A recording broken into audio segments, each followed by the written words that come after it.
Assalamualaikum warahmatullahi wabarakatuh. Perkenalkan, nama saya Nikmatus Syadiah dengan NIM 22035129. Di sini saya akan mempresentasikan mengenai faktor-faktor yang mempengaruhi laju reaksi. Laju reaksi itu sendiri merupakan perubahan konsentrasi produk dan reaktan per satuan waktu, di mana faktor-faktor yang mempengaruhi laju reaksi yaitu suhu, konsentrasi, luas permukaan, dan katalis. Faktor pengaruh laju reaksi yang pertama yaitu suhu. Suhu merupakan salah satu faktor yang sangat penting dalam mempengaruhi laju reaksi. Ketika suhu dinaikkan, maka partikel-partikel zat bereaksi akan memiliki energi kinetik yang lebih tinggi. Akibatnya, tumbukan antar partikel menjadi lebih sering dan lebih energik. Hal ini menyebabkan lebih banyak partikel yang memiliki energi melebihi energi aktivasi, yaitu energi minimum yang dibutuhkan agar reaksi dapat berlangsung. Akibatnya, reaksi berjalan lebih cepat pada suhu tinggi, dan pada suhu rendah, reaksi berjalan lambat karena sedikit partikel yang memiliki energi cukup untuk bereaksi. Contohnya yaitu pada dekomposisi hidrogen peroksida atau H2O2 berlangsung lebih cepat saat larutan dipanaskan, ditandai dengan pembentukan gelembung gas O2 yang lebih cepat. Faktor yang mempengaruhi laju reaksi yang kedua yaitu konsentrasi, di mana konsentrasi ini menyatakan jumlah zat terlarut dalam satu volume larutan. Ketika konsentrasi zat bereaksi ditingkatkan, maka jumlah partikel per satuan volume juga meningkat.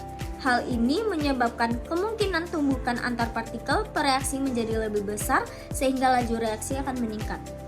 Akibatnya, semakin tinggi konsentrasi, maka semakin banyak tumbukan efektif dan laju reaksi meningkat. Sebaliknya, semakin rendah konsentrasi, maka sedikit tumbukan dan laju reaksi melambat.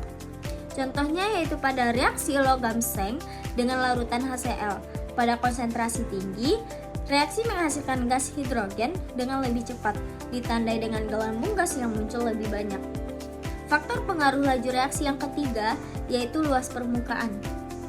Luas permukaan zat padat yang bereaksi juga sangat mempengaruhi laju reaksi.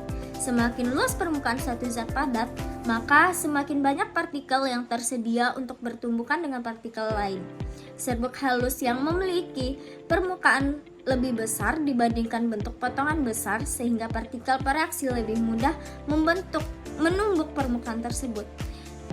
Akibatnya, serbuk halus tumbukannya lebih sering dan reaksinya lebih cepat, sedangkan potongan besar tumbukannya lebih sedikit dan reaksinya lebih lambat. Contohnya yaitu pada magnesium dalam bentuk serbuk akan bereaksi lebih cepat dengan HCl dibandingkan magnesium dalam bentuk pita atau potongan besar. Faktor pengaruh laju reaksi yang keempat yaitu katalis. Katalis adalah zat yang mempercepat laju reaksi kimia tanpa ikut bereaksi secara permanen, di mana katalis ini bekerja dengan menurunkan energi aktivasi, sehingga lebih banyak partikel yang memiliki energi cukup untuk bereaksi bahkan pada suhu yang lebih rendah. Akibatnya, tanpa mengubah produk reaksi, katalis membuat reaksi berlangsung lebih cepat. Dan setelah reaksi selesai, maka katalis tetap dalam bentuk semula dan dapat digunakan kembali. Contohnya yaitu pada dekomposisi H2O2 menjadi H2O dan O2. Berjalan sangat lambat tanpa katalis. Namun ketika ditambahkan MnO2, maka reaksi tersebut menjadi sangat cepat dan menghasilkan banyak gelembung gas O2. Sekian presentasi dari saya. Apabila terdapat kesalahan kata maupun kekurangan materi, saya mohon maaf. Wabillahi taufiq wal hidayah. Wassalamualaikum warahmatullahi wabarakatuh.